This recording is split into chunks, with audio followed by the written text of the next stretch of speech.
Hello students, this is a lecture of class 8, subject maths, exercise 10b.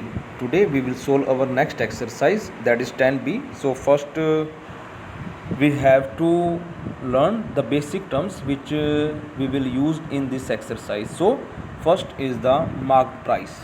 Clear? That is marked price. In short form we can write that is MP. So what is marked price first? देखिए, जब आप market में जाते हो तो कोई भी articles आप परचेज करके लाते हो तो उसके ऊपर एक टैग लगा हुआ होता है प्राइस के साथ। उसके ऊपर एक टैग कार्ड होता है और उसके ऊपर प्राइस लिखा होता है हमारे पास वहाँ। ठीक है, तो जो प्राइस उसके ऊपर रिटर्न किया हुआ है वो हमारा कहलाता है मार्क प्राइस। सपोज़ कीजिए जैसे आप एक शर्ट लेने के लिए जा रहे हैं, बाज़ार से आपने शर्ट ली और शर्ट पर लाइक इस टाइप से कोई टैग लगा रखा है उन्होंने, उस टैग पर कॉस्ट लिखी होती है लाइक ऐसे 500 रुपीज़। सो जो ये कॉस्ट वहाँ पे लिखी हुई है वो हमारा क्या कहलाती है, मार्क प्राइस कहलाती है। उसको शॉर्ट फॉर्म में हम MP बोलते हैं। Clear? Next is the list price. अब लिस्ट प्राइस हमारे पास क्या होता है? देखिए, लिस्ट प्राइस का मतलब होता है कि जब एक कंपनी कुछ आर्टिकल्स को मैन्युफैक्चरिंग करती है तो काफ़ी सारे आर्टिकल्स को वो फैक्चरिंग कर रही है, आइटम्स की फैक्चरिंग कर रही है। सपोज़ कीजिए वो शर्ट बना रही है, वो पैंट बना रही है, सपोज़ कीजिए, ठीक है, सॉक्स बना रही है, टाई बना रही है। अब देखिए यहाँ पर काफ़ी सारे आइटम्स उसने वहाँ पे बनाई है। तो जब ये आइटम्स किसी शॉप की किसी रिटेलर को दी जाएगी तो वो उनको वहाँ पर एक लिस्ट देता है, भाई शर्ट का ये कॉस्ट है, पैंट्स का ये है, सॉक्स का ये है, टाई का ये है, ताकि उसको ये पता लग सके कि मुझे इसको कितने अमाउंट में सेल करना है। तो वो जो लिस्ट उसको वहाँ पर दी जाती है वो हमारी लिस्ट प्राइस कहलाती है। Clear? Now is the discount. Now what is discount? अब नाम से आपको पता लग रहा है और इस वर्ड का आप अपने डेली लाइफ में काफ़ी बार यूज़ करते हो, डिस्काउंट।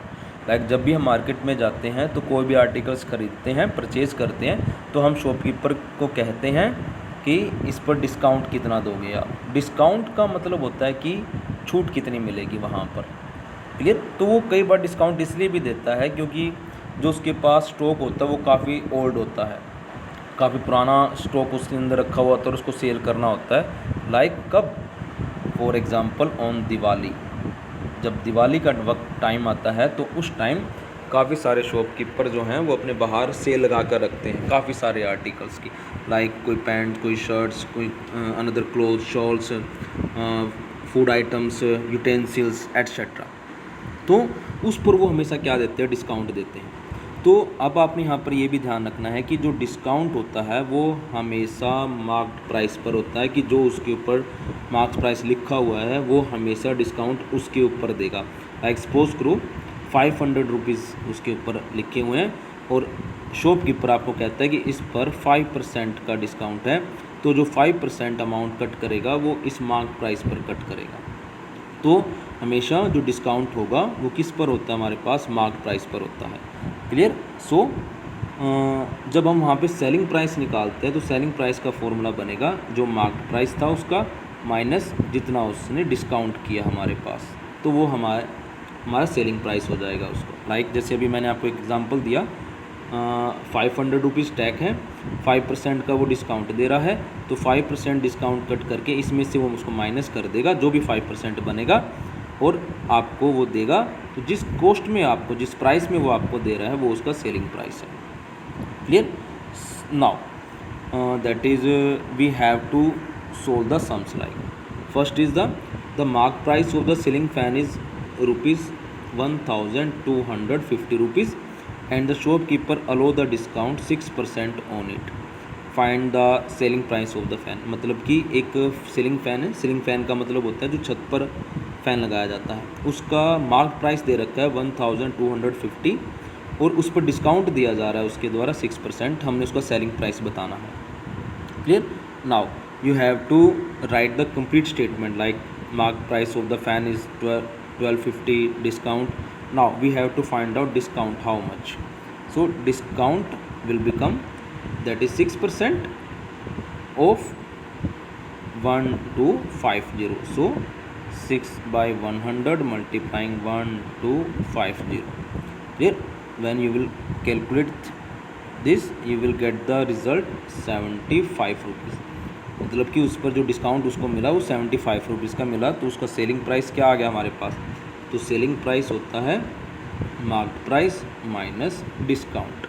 तो मार्केट प्राइस हमारे पास उसका 1250, डिस्काउंट हुआ 75, so it will become 1175 rupees. इसका मतलब है कि जो फ़ैन उसको वहाँ से मिलेगा वो 1175 रुपीज़ का मिलेगा, जिसका कॉस्ट कितना था, 1250 था after discount 6%। Clear. Now second question, a trader marks his goods at 40% above the cost price and allow a discount 25%।